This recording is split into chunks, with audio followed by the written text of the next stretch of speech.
Apparently I'm losing my mind. It's not 2012. Hello and welcome back to Jenna Gets Creative. Today I'm going to be drawing with all my blue markers.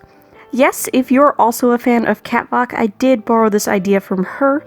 She recently did a gorgeous piece using all her green alcohol-based markers, and she explained in her video that she's been wanting to do another round of the All Your Blank Color Supplies challenge, but she felt overwhelmed because she's a bit of a supply hoarder. I feel that. I feel that so hard.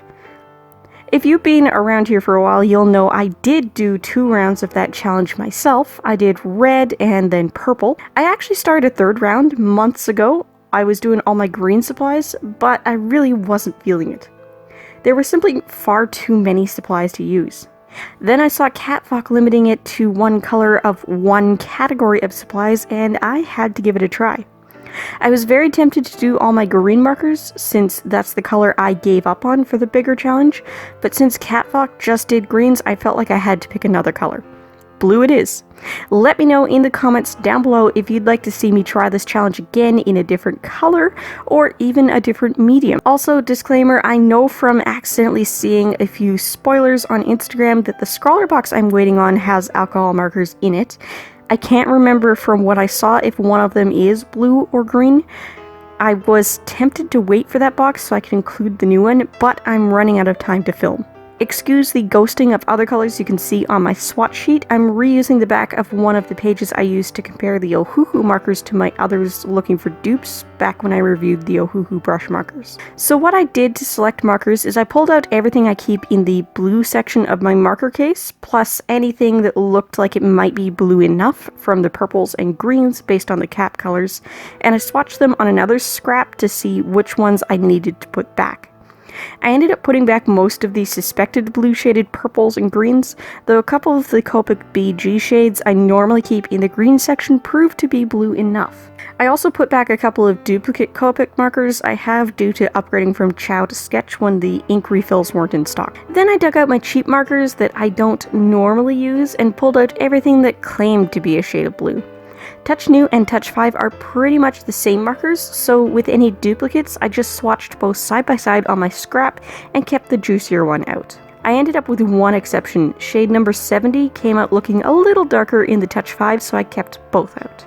Once I had all my blue alcohol markers selected, I swatched them out nice and organized on this swatch sheet you're seeing, so I could see what the colors actually look like when making my choices, and so I could tick them off as I used them. All in all, I ended up with 45 markers from 9 brands. In hindsight, I could have pulled out a blue Sharpie too and made it 10 brands.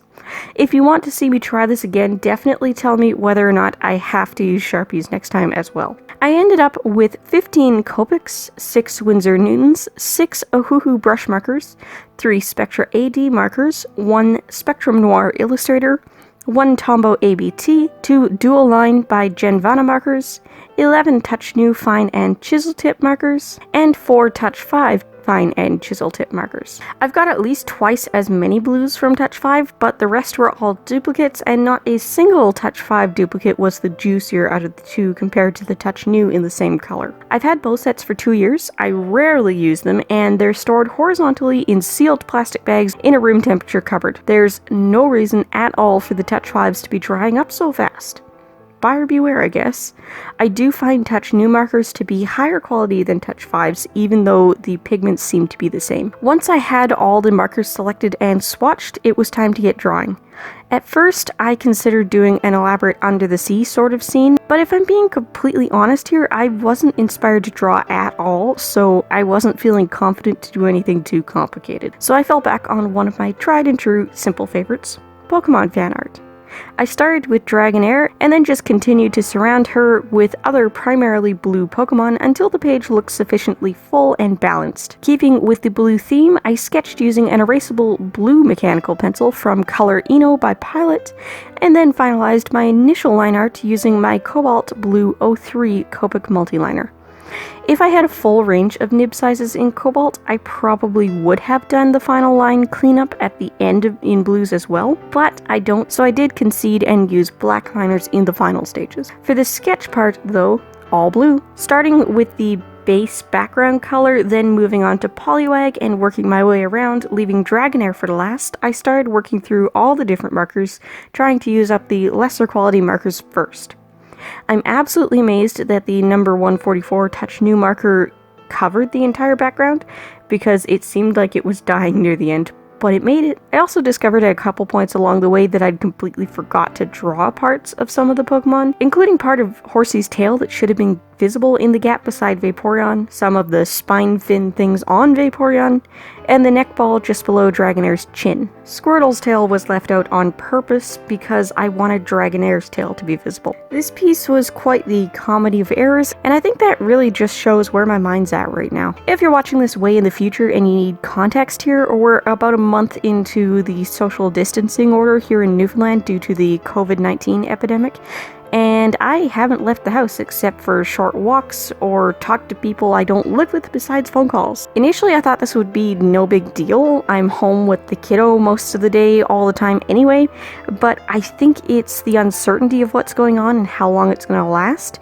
and the restrictions preventing me from physically hanging out with others that's getting to me. True, my daughter and I haven't experienced any real routine disruption during the workday hours, other than the fact that we can't have fun destinations for our walks, like the playground or the dollar store.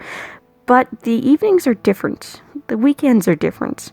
It sucks. My brain doesn't want to chill out and focus on creating. I'm sure a lot of you are feeling the same way too, so I hope it helps you to feel that you're not alone in this, knowing that others are feeling this way too. I'm going to do my best to stick to my schedule and make myself create, because I do love this, and this is a piece of my normal life that I can cling to. I just have to push through and make my brain do it. But anyway, let's circle back. Once I was finally done with all 45 different blue markers, I was free to clean up the piece by bringing back whichever markers I felt like using to layer and add details. Dragonair ended up being completely recolored using Ohuhu markers because my B02 Copic is drying up, and when I tried to blend out the streaks with a lighter blue, it started doing a weird patchy cloud thing. I also did a lot of messing around with Oddish, trying to get that rough painterly feel some of his more classic card illustrations have. I finally achieved what I was going for by blending quite aggressively with some of my Winsor Newton markers, but this guy in particular probably has at least 5 different brands of marker on him. When all was said and done, it was time to clean up the line work and grab a white jelly roll to even out the highlights, and then completely messing up my signature because apparently I thought it was 2012. Like I said, I don't quite know where my brain's at these days. Thanks so much to everyone who has subscribed so far and who watches my videos all the way through. You're really helping me with my goal to qualify for the YouTube Partner Program this year. I am going to be hosting a big international giveaway when I do qualify, so make sure to subscribe and help me out with that watch time so we can get there faster. If you're looking for something else to watch, I've got some suggestions up on the left side of the screen now.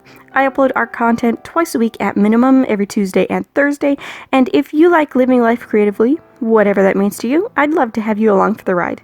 Bye guys!